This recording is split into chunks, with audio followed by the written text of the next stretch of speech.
Des flagrants délires par Éric Vincent. Banlieue chic, nuit sans lune et défaut d'éclairage public. Des conditions idéales pour opérer. Le cambrioleur empoigne la grille en fer forgé, se hisse, enjambe et se rétablit sur l'allée bitumée. En silence, il s'approche de sa proie, une imposante demeure en meulière, dans le pur style francilien. Porte blindée, 6 points, 2 verrous supplémentaires, macaron d'alarme, les os s'accumulent au seuil de la bâtisse. Ses fourgues le payent pour ramener du butin et son expérience le met en situation d'abolir cette difficulté. De son sac à dos, il extirpe un scanner, un ordinateur portable et un attirail d'outils mécaniques. Le système électronique en premier. Les pages d'un fichier électronique défilent, il stoppe en page 15. Système d'alarme identifié. Cobra modèle 800 Titanium. Quadribande, transmission silencieuse aux forces de l'ordre, sirène multiple propre à réveiller un cimetière. Le cri du cri en matière de protection. Mais il connaît la parade. Le scanner, couplé au portable, balaye les fréquences. Une carte maison intégrée émet des codes de télécommande jusqu'à ce que le Cobra 800 se mette en mode d'arrêt. Deux petits couinements secs indiquent que son souci majeur est réglé. Équipée du parfait nécessaire à crocheter les serrures, la porte ne résiste pas plus de 5 minutes au menton-l'air. Abondance de graisse et réglage des gonds au micromètre font qu'elle s'ouvre sans le moindre grincement, sans une once de chuintement. Il met son système de vision nocturne sous tension et referme la porte d'entrée. Il est dans la place. D'après les informateurs qui remontaient leur moisson d'observation à ses commanditaires, la maîtresse de maison est friande de bijoux et pas du toc. Les courses des propriétaires se déroulent plutôt place Vendôme qu'à la grande surface du quartier populaire. C'est un indice de taille. Le hall est parsemé de copies de maîtres, de lithographies numérotées, sans intérêt. Parfois il découvre des noms inconnus pour le profane, mais dignes d'intérêt pour qui veut parier sur l'avenir d'artistes peintres. Mais il n'est pas là pour s'encombrer avec des toiles à la valeur incertaine. Il veut les bijoux, du liquide, des titres porteurs, du transportable. Il examine les murs avec soin, à la recherche de l'inévitable coffre-fort. Rien dans le hall. Il décide de hâter la recherche, pris d'un pressentiment. Il a le flair pour deviner les embrouilles, les traquenards, et son sixième sens ne lui a jamais menti. Il file dans le salon. La pièce à vivre est la plus utilisée pour sceller un coffre blindé. Bingo! Un banal portrait parallèle au mur trahit la cachette. Il escamote le trompe-l'œil et découvre une tirelire en acier inoxydable de l'antique et vénérable institution fichée. Il savoure sa trouvaille. Toute électronique, les plus faciles à pirater. La taille de l'engin modère sa joie. Ridicule. Il lance un programme fouineur qui prend la main sur les composants. Les numéros s'affichent un à un, de sécurité saute, les mâchoires se desserrent. Le butin s'affiche sans complexe aux mains avides. Une liasse de billets, grosse coupure. 50 000 € au bas mot. Ouais, pas mal. Il n'y a rien d'autre dans la cavité. Comme si le tube de métal, presque en évidence, jouait le rôle de muleta agité pour l'induire en erreur. Où se trouve le reste du fric? Un grand pont de la finance qui fréquente la jet-set, qui claque en moyenne 10 000 € par soirée, entre restaurants gastronomiques et clubs privés, ne fait pas la queue aux distributeurs automatiques comme le kidam moyen. Il plante forcément plus de 50 000 € dans sa baraque. Et les parures de madame, où sont-elles? Son estomac se tord d'angoisse. Foutue sonnette intérieure qui teinte comme une folle. Pourquoi? À l'irrationnel, il ne sait apporter d'explication logique. Si, il y en a une. Le bazar qu'il doit faucher est logé à l'étage, dans une chambre, avec des dormeurs. Un financier sait stresser ça sommeil léger. Mais il n'a pas le choix. Il ne va pas se contenter d'un pourboire ce soir. À pas feutré, il entame sa progression vers l'étage. Il sait exactement où se diriger. Il a localisé la chambre à force de repérage des jours précédents. À gauche, les chambres des 3 gamins. À droite, donnant sur le jardin, la suite parentale. Il entre. Mur de béton moquetté, verre fumé, bureau ministériel en ronces de Renoyer, cadre professionnel aseptisé. Engoncé dans son fauteuil, l'homme fixe un écran lumineux, anéanti. Viré comme un malpropre, égorgé sur l'autel du profit. Chacun son tour. Au nom de la rentabilité, il a signé l'arrêt de mort professionnel de centaines de guichetiers, d'agents de change, d'employés besogneux et dévoués. Chacun son tour. Le tueur d'emploi est sacrifié, ses émoluments scandaleux abrogés, ses cartes Gold, Imperium et Select bloquées, son existence rayée. Chacun son tour. Il y a toujours plus puissant que soi, plus argenté, plus avide. Les actionnaires. De solides gaillards font irruption sur son territoire, armés de chariots nantis de carton. Ils protestent, ils ne l'écoutent pas. Ils sont mandatés pour vider son bureau, récupérer le mobilier, archiver les dossiers. Un technicien s'immisce entre les gros bras et retire câbles et connecteurs de l'informatique et de la téléphonie. L'écran se meurt, ses dossiers virtuels se désagrègent en milliers de poussières octales. La sonnerie du téléphone résonne comme le glas et se perd en échos sans fin. Chacun son tour. La phrase de l'informaticien le gifle avec violence. Il s'agrippe au clavier. Les touches désolidarisent de la base et s'éparpillent sur le sol. Il se jette à terre pour les rassembler, veule et vil à la fois. Lamentable. Il s'en prend aux déménageurs, les harangue, les tutoie du regard, puis du poing. Ses coups pleuvent sans effet. Il se bat en pure perte. Ses adversaires ne ressentent ni les chocs ni la pitié. Chacun son tour. L'espace se vide. Le bureau mute en froidure inhumaine. La horde d'assistantes qu'il a épuisée au fil d'années s'engouffre dans l'embrasure libérée. Maternité, refus de promotion canapé, imperméabilité aux heures supplémentaires sans compensation, tous les prétextes ont été bons pour les chasser, sans vergogne, sans remords. Chacun son tour, hurle-t-elle en chœur comme des louves vengeresses.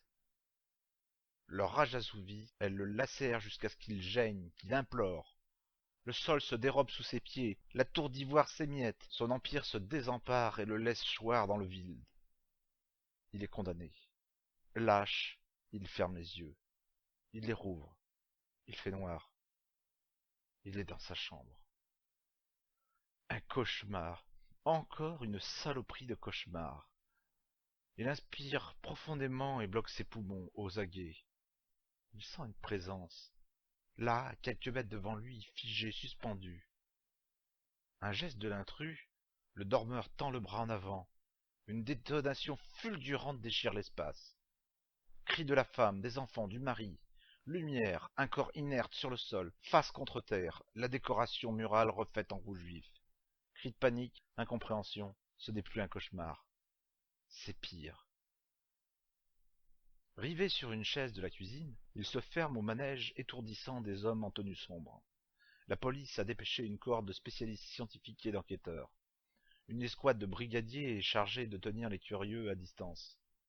Un banal cambriolage chez les Ladurée de Hautefeuille, dans un quartier chic, peut suffire à faire les choux gras de quelques canards boiteux de la presse people et jet set. Charles est tétanisé, abasourdi, anéanti. Il a donné la mort. Même si l'intrus venait le dévaliser, quand bien même il serait armé d'un simple couteau, ses actes ne méritaient pas une telle sentence. Comment en est-il arrivé là? Mais comment? Clémentine a regroupé les enfants dans la salle de jeu et tente de les préserver du tumulte. Édouard, le plus âgé, a bien tenté de s'introduire dans la chambre parentale pour découvrir le mort, mais sa mère l'a séquestré, comme ses deux sœurs. Ils sont invisibles, mais Clémentine sera interrogée, comme les trois gosses, c'est certain. Que diront-ils? Comment le décriront-ils? N'en profiteront-ils pas pour charger le mari absent et volage, le père brutal et inflexible? Un jeune homme en costume bleu marine bon marché se plante devant lui. Cheveux frisés, bruns et grisonnants, le policier elle paraît plus jeune que son grade de commissaire ne laisse supposer. Le policier ne s'offusque pas pour autant. Il jauge son client. Quand il le sait en phase d'écoute, il s'annonce. Commissaire Pelletier, de la police judiciaire. Le propriétaire du manoir ouvre un œil sur la carte plastifiée barrée de bandes bleu, blanc, rouge. Il soupire longuement, saisissant l'opportunité de revenir à la réalité en douceur. Vous êtes en état de parler? Charles murmure. Oui, oui. J'ai quelques informations à vous demander. Votre identité est bien Charles Ladurée de Hautefeuille? Oui. Votre date de naissance? 29 février 1972 à Bordeaux. Cette maison est votre unique lieu de résidence? Non, non, nous avons un appartement à Cannes, un chalet à Courchevel et une propriété avec dépendance et vignes en gérance dans le Bordelais. Des parents? Mes parents sont décédés. Le flic lorgne le bourgeois étique un peu. Décédé? Vous n'avez que 34 ans et... Accident, un tragique accident les a emportés tous les deux. Ah, désolé. Le commissaire griffonne, Charles hausse les épaules. Quelle importance peut-il trouver à la mort de deux inconnus? Vous pouvez me décrire ce qui vient de se passer? À partir de quel moment? Comme vous voulez. Bien, je dormais. Plus précisément, en fait, je faisais un cauchemar. Ça vous arrive souvent? Pardon? Quel rapport y a-t-il? Vieux réflexe de causticité dans le ton du banquier. Répondez juste à la question. Sous ses airs charmeurs, le commissaire va droit au but. Son opinion est déjà faite, il ne croit pas à la thèse du cambriolage. Alors, comment va-t-il avaler une énorme couleuvre? Oui, j'ai un métier très exigeant et stressant. Je gère des centaines de millions d'euros. Je comprends. Et donc, après le cauchemar, je me suis réveillé en sursaut. Avez-vous crié? Crié? Les questions à brûle pour point déstabilisent Charles, et pourtant il n'a rien à se reprocher. Il est victime d'un cambriolage, il s'est défendu, rien de plus. Si, la tragédie inexplicable, sa première mort directe sur la conscience. Il se ressaisit. Peut-être. Oui ou non? Ce flic est un pitbull, du style à sortir d'un milieu ouvrier à la force du travail et à se faire tous les patrons à sa portée.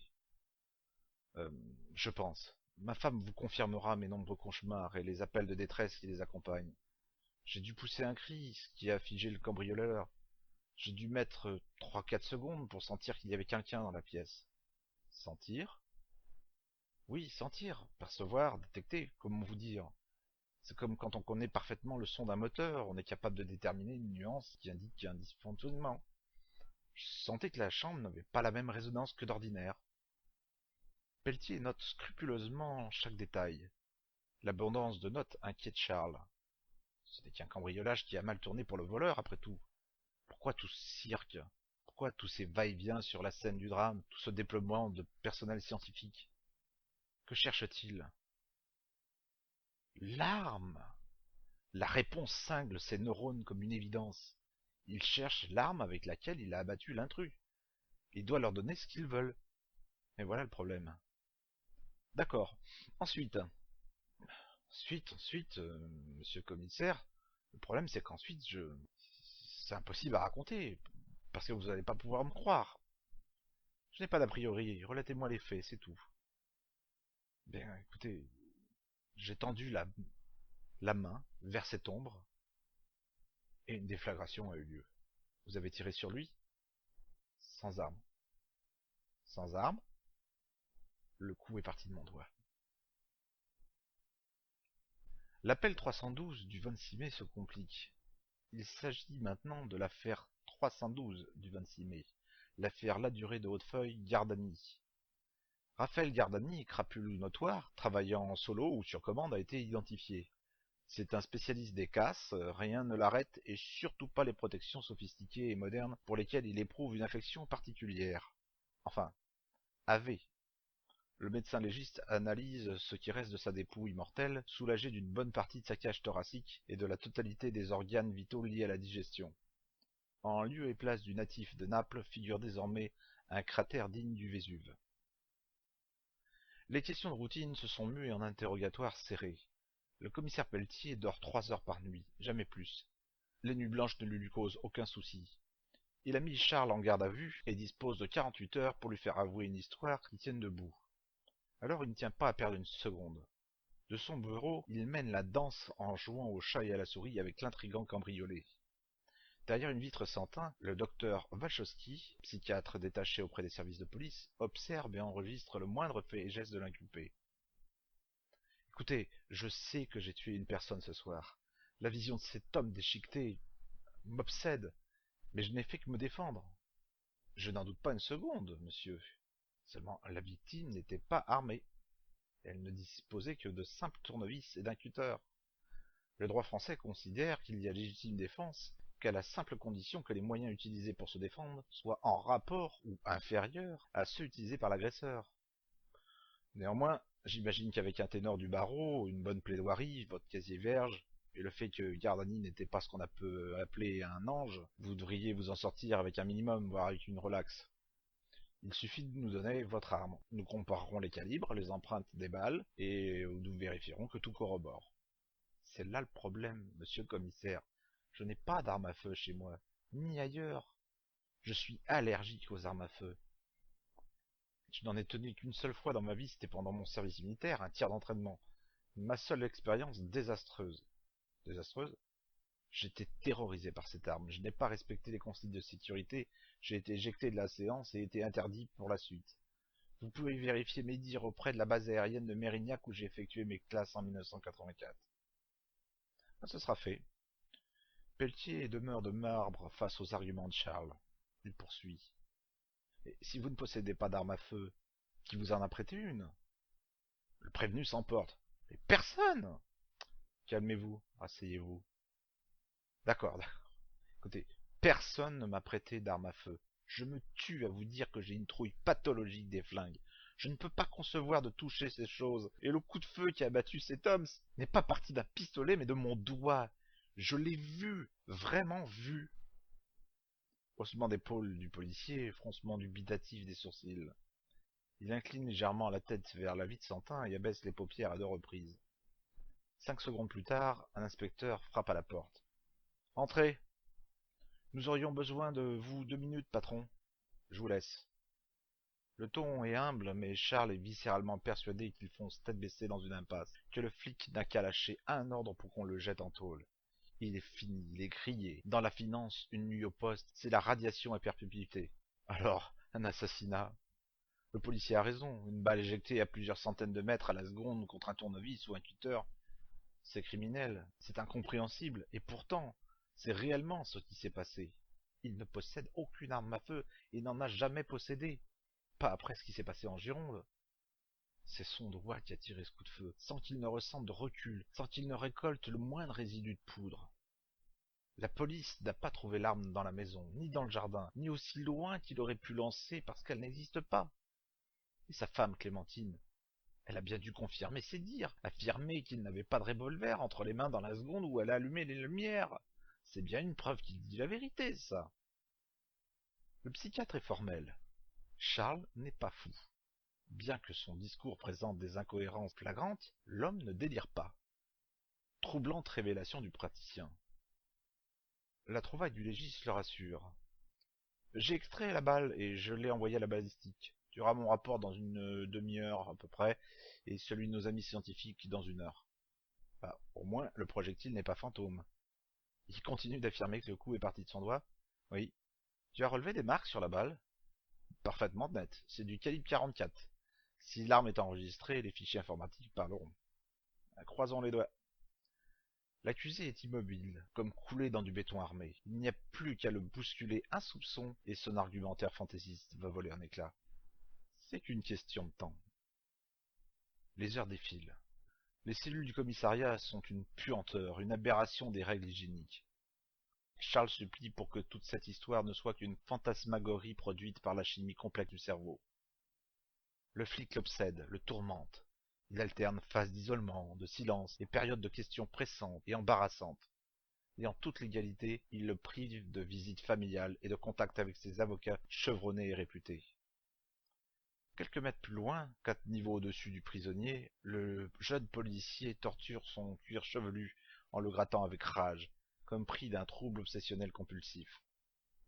L'arme a été identifiée. Charles dit vrai, ce n'est pas la sienne. Et elle appartient à Vladimir Yenisseï, exécuteur des bases œuvres d'un mafieux moscovite en vue, dixit la police russe. Depuis 30 minutes, il sait que le Smith & Wesson modèle 629 calibre 44 à finition inox a servi pour régler le compte de 2 dealers concurrents il y a 2 jours. Yenisseï s'est fait serrer entre-temps et son pétard, qui est sa conviction, dort sous-scellé dans une armoire blindée du commissariat principal de Moscou. C'est une histoire de dingue! L'inspecteur Marron n'a pas tort. Comment un flingue a pu sortir d'une armoire fermée à 2500 km de là pour venir loger une balle dans la poitrine d'un truand et repartir dans les meilleurs délais pour la capitale moscovite? C'est pourtant l'unique réalité. Un projectile manque dans le chargeur du Russe. Entre le meurtre et l'identification de l'arme, il s'est à peine écoulé 2 heures. Il n'y a pas eu de vol de nuit entre Paris et Moscou, même pas un vol avec escale. Et encore fallait-il passer les douanes, se présenter à l'embarquement, assurer les transferts entre les lieux du crime et Roissy, en faire de même entre l'aéroport russe et le commissariat. Infaisable. Les premières forces de l'ordre étaient chez les Ladurée de Hautefeuille 10 minutes après le meurtre. Infaisable. Charles n'a pas pu mentir. Et pourtant, l'arme est bien réelle, même si le récit paraît saugrenu. Il veut tout savoir sur cet homme. Ses habitudes, ses fréquentations, son emploi du temps, ses relations, son caractère. Ces hommes épluchent la vie du financier. Les rapports ne cessent de tomber sur le bureau du flic. Une anecdote retient son attention. La mort des parents de Charles. Le prévenu avait parlé d'un tragique accident. En fait, son père a tué sa mère à la chasse, un tir accidentel et mortel. Une semaine plus tard, il a retourné l'arme contre lui et s'est donné la mort. Pelletier comprend la version de Charles pour les flingues et autres fusils. Mais cette tragédie l'a fait hériter du fleurissant domaine vignoble et lui a permis d'assouvir ses coûteuses passions. L'argent lui a aussi servi à entretenir quelques maîtresses, matinées de poules de luxe, croquant de l'espèce sonnante et trébuchante. Une mort parentale lucrative, une vie de patachon, luxe et luxure, voilà qui aurait pu justifier une escroquerie à l'héritage. Mais pour Gardani, il ne comprend pas. Quel mobile aurait pu pousser Charles à abattre le cambrioleur? Un contrat juteux? Non, ridicule. Sa peau ne vaut même pas un pourboire. Pour embarrasser ses commanditaires? Ouais, encore à condition de découvrir leur identité et d'entacher leur réputation. Et ça tient pas debout. Je me triture la cervelle pour rien. Les faits, juste les faits. Il a surpris un cambrioleur, l'a tué. La balle est réelle, l'arme est réelle. J'ignore par quel tour de passe-passe il a réussi à utiliser ce flingue perdu en Russie. Mais le fait est indiscutable, la balistique ne se trompe pas. Un cambriolage à balle tournée, point final. Le commissaire ne croit pas un traître mot de ses conclusions hâtives. Son instinct lui commande de fouiller, creuser. Il lève les yeux vers l'inspecteur et délivre ses ordres. Marron, tu fouilles son bureau à la banque. Retourne-moi sa vie au bulldozer et passe-moi l'existence de notre voleur au crible. Si ces deux-là ont une poussière de vie commune, je veux le savoir. Oui, patron. Marron distribue le travail, les adjoints s'activent. L'enquête piétine mais s'emballe à la fois. L'excitation monte d'un cran. Maître Estelle de la Ferrière fend l'espace enfumé du commissariat en déplaçant les volutes. Sa blondeur et sa grandeur ne sont qu'apparence. Dans les prétoires, ses réquisitoires implacables et sa rouerie procédurière lui ont valu le surnom de menthe religieuse. Elle a fait ami-ami avec ses pairs pour mieux les bouffer par derrière. Ses émoluments s'alignent sur sa verve. Elle exige de voir son client vachaler, Charles. Les médias sont prévenus, radio, télévision, presse vont camper devant le commissariat. Faute d'information, ils feront l'information, selon les directions qu'elle instillera. Pelletier est prévenu. La tempête va se déchaîner sur sa tronche s'il ne coince pas son suspect avec un dossier en béton. Il tente le coup de poker et la refoule. Elle bat en retraite et file devant le parterre de journaleux pour leur livrer son numéro. Le temps est compté pour le policier et cette histoire de doigt meurtrier lui prend la tête. La dépose des armes le guette. Il claque la porte de son bureau. Il perd son sang-froid. Ce geste inquiète ses hommes. Cela ne lui ressemble pas. Il enfonce le bouton d'appel de l'interphone. Marron, fais monter la durée, s'il te plaît. Il va le cuisiner, jusqu'à ce qu'il change la version des faits. Le prévenu est comme un pruneau desséché, rapetissé sur sa chaise trop large, enchaîné au radiateur en fonte. Il meurt de soif et de faim. Un infâme sandwich doublé d'un café insipide n'a pas contenté ses besoins. 14 heures qu'il croupit chez les flics à ressasser le même agenda. Il a tout joué. Le désespoir, l'arrogance, l'air supérieur, le repentir, l'ignorance, la turpitude. Rien n'y a fait. Pelletier est demeuré aussi inflexible qu'un Vaupeau au temps pas si reculé de la République démocratique allemande face aux fuyards abhorrant le mur de la honte. Je vais résumer votre situation. Soit vous expliquez comment vous vous êtes procuré une arme pour abattre le cambrioleur et tout ceci passera pour la légitime défense disproportionnée, soit vous vous obstinez à soutenir votre version fantastique, et là, vous risquez d'être interné dans un établissement psychiatrique avec une condamnation à la clé. Votre histoire à dormir debout pourrait laisser entendre que vous bastiez le véritable mobile. Cela ne m'échappe pas, et cela n'échappera pas au juge, croyez-moi. Si vous révélez le coup de l'arme, vous attestez l'hypothèse du cambriolage qui tourne au drame, et la jurisprudence est relativement clémente dans ce cas. Vous avez tout intérêt à m'expliquer comment vous avez fait. Mais je me tue à vous le dire, je ne sais pas. J'ai vu le coup partir de mon doigt, comment vous le dire autrement? C'est stupide, insensé, mais c'est ce que j'ai vu.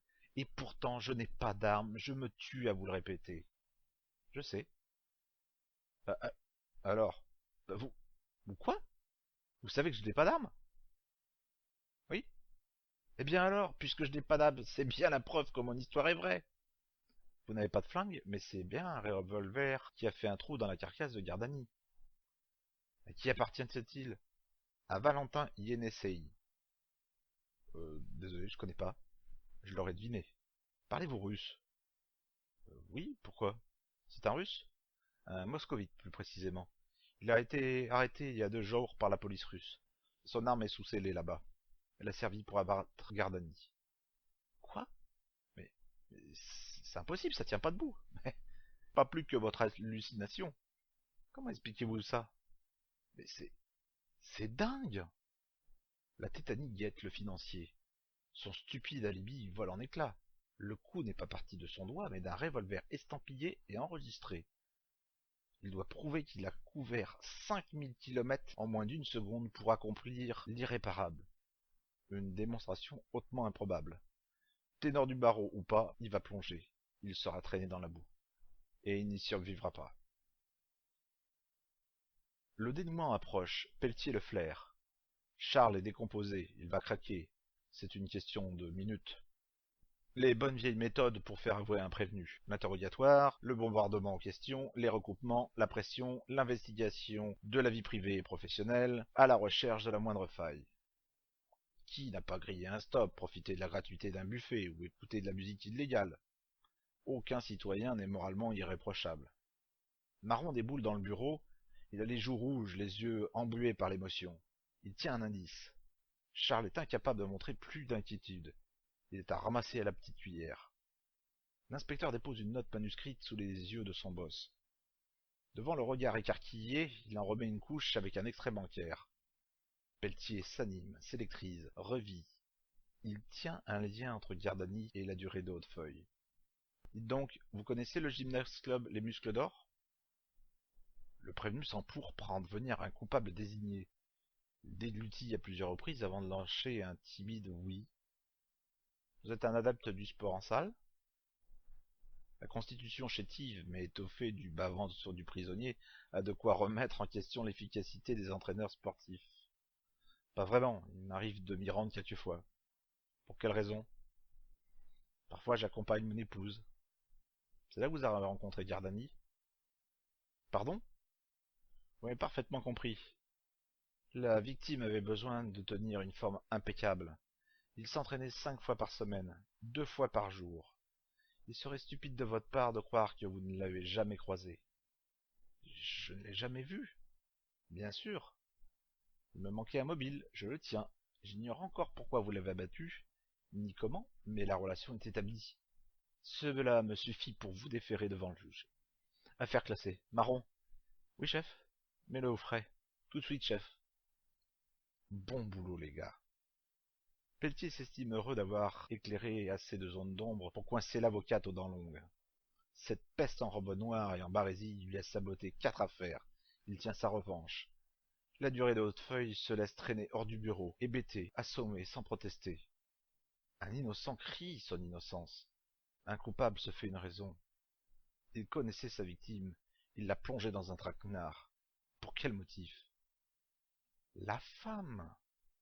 Madame était une habituée du club. Avait-elle une relation avec Gardani?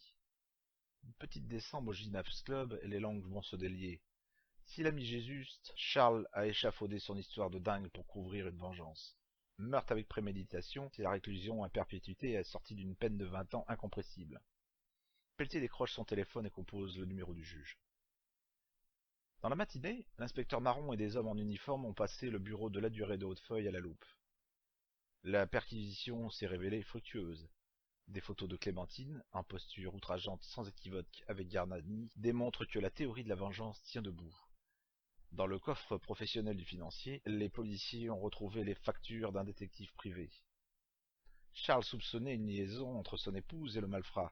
Il a fait appel au service d'un enquêteur, l'a prise en flagrant délit.